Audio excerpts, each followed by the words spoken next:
Assalamualaikum warahmatullahi wabarakatuh.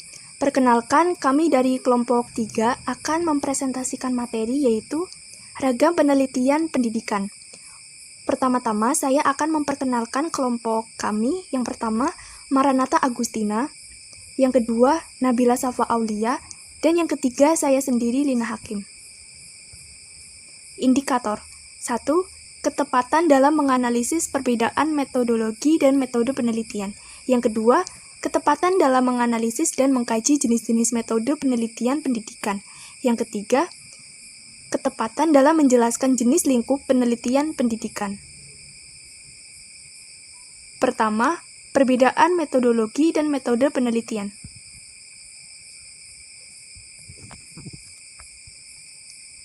A. Definisi metodologi dan metode penelitian. Menurut beberapa ahli, salah satunya yaitu Noek Muhajir mengungkapkan perbedaan antara metodologi dan metode penelitian. Menurut Noek Muhajir, metode penelitian lebih mengarahkan atau membahas konsep-konsep teoritik berbagai metode, baik membahas mengenai kekurangan atau kelebihan dari karya ilmiah. Setelah mengetahuinya, kemudian dilanjutkan dengan menentukan metode yang tepat untuk digunakan. Metodologi memiliki arti yang lebih ringkas. Metodologi merupakan metode-metode yang dipakai dalam melakukan sebuah penelitian untuk mencapai suatu tujuan yang diinginkan. Untuk materi selanjutnya akan dibacakan oleh Nata. Silakan Nata. Baik, saya akan melanjutkan presentasi dari Lina Hakim. Yang kedua, terdapat jenis metode penelitian pendidikan. Yang B, ragam jenis penelitian pendidikan. Ragam atau jenis penelitian pendidikan memiliki beberapa tinjauan. Tinjauan tersebut dilihat dari permasalahan yang kita angkat untuk melakukan suatu penelitian. Jenis-jenis dari ragam penelitian pendidikan yaitu yang pertama, penelitian ditinjau dari tujuan. Berdasarkan tujuannya, penelitian dibedakan menjadi 4, yaitu penelitian eksploratif. Penelitian eksploratif sesuai dengan namanya, mengeksplor, yaitu suatu penelitian yang memiliki tujuan atau berusaha menemukan sebab akibat dari suatu peristiwa atau masalah yang dikaji dalam penelitian. Yang B, penelitian pengembangan atau development. Penelitian ini adalah penelitian yang ingin mencapai atau mengadakan percobaan serta menyempurnakan hal-hal yang telah ada sebelumnya. Yang C, penelitian veritatif. Penelitian ini merupakan penelitian yang berusaha mengecek kebenaran hasil penelitian lain pada tempat yang sama tetapi waktu yang berbeda. Yang D, penelitian kebijakan. Penelitian ini merupakan penelitian yang dilakukan oleh suatu instansi atau lembaga yang berusaha untuk mencapai tujuan, yaitu untuk membuat langkah-langkah antisipatif guna mengatasi permasalahan yang mungkin timbul di kemudian hari. Yang kedua, terdapat penelitian ditinjau dari pendekatan. Penelitian yang ditinjau dari pendekatan dibagi menjadi 2, yaitu penelitian longitudinal atau bujur.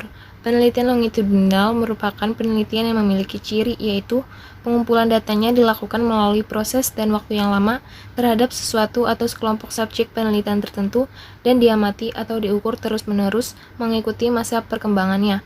Yang B, penelitian cross-seksional atau silang.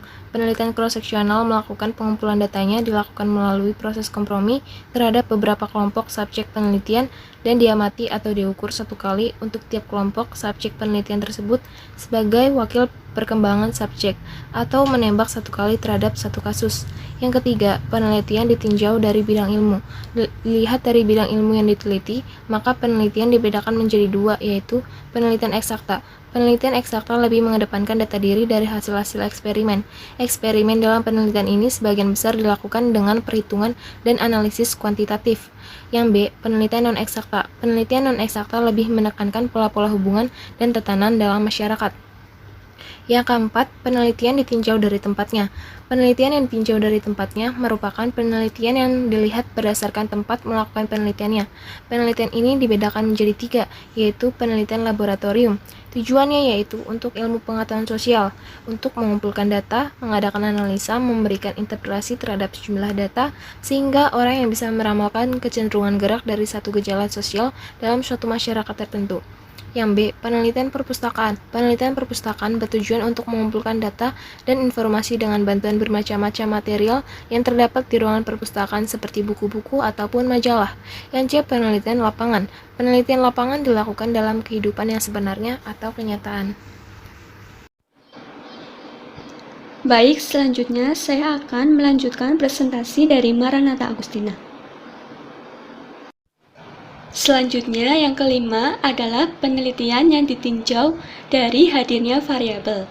Variabel adalah hal yang menjadi objek penelitian yang ditatap dalam suatu kegiatan penelitian atau point to be noted yang menunjukkan variasi balik secara kuantitatif maupun kualitatif. Variabel memiliki beberapa variasi atau keberagaman. Penelitian ini ditinjau dari hadirnya variabel yang terbagi menjadi dua.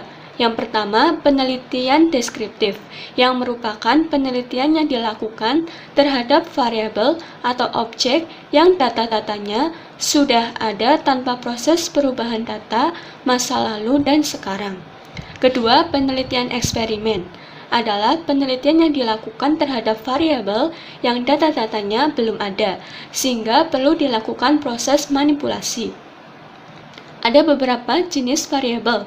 Yang pertama, variabel yang bersifat public and private. Variabel publik merupakan variabel yang menunjukkan ciri-ciri suatu objek yang telah diketahui atau umum. Yang kedua, variabel pendahulu. Variabel pendahulu merupakan variabel yang mempunyai kedudukan sebagai variabel yang mendahului terjadinya variabel independen. Ketiga, variabel antara. Variabel antara merupakan variabel yang terletak di antara variabel independen dan variabel dependen. Dan yang terakhir ada variabel kontrol. Variabel kontrol merupakan variabel yang dibuat konstan atau dikontrol sehingga tidak mempengaruhi variabel utama yang diteliti. Selanjutnya ada penelitian yang ditinjau dari kuantitatif dan kualitatif.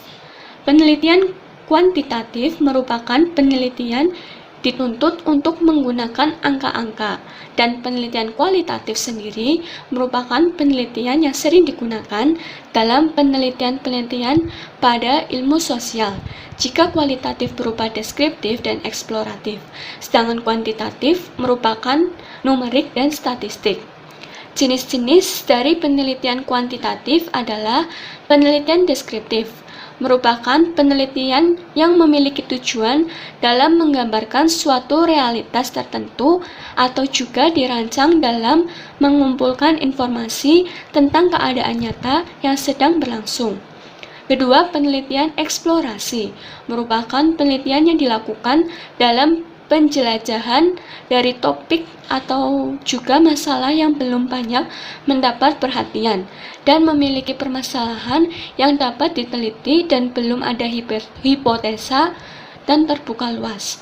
Terakhir ada penelitian eksploratif, merupakan penelitian yang menjelaskan tentang fenomena sosial dan memiliki perbedaan dengan eksplorasi, yaitu jika metode ini harus memiliki hipotesa karena memiliki tujuan untuk menguji hipotesa.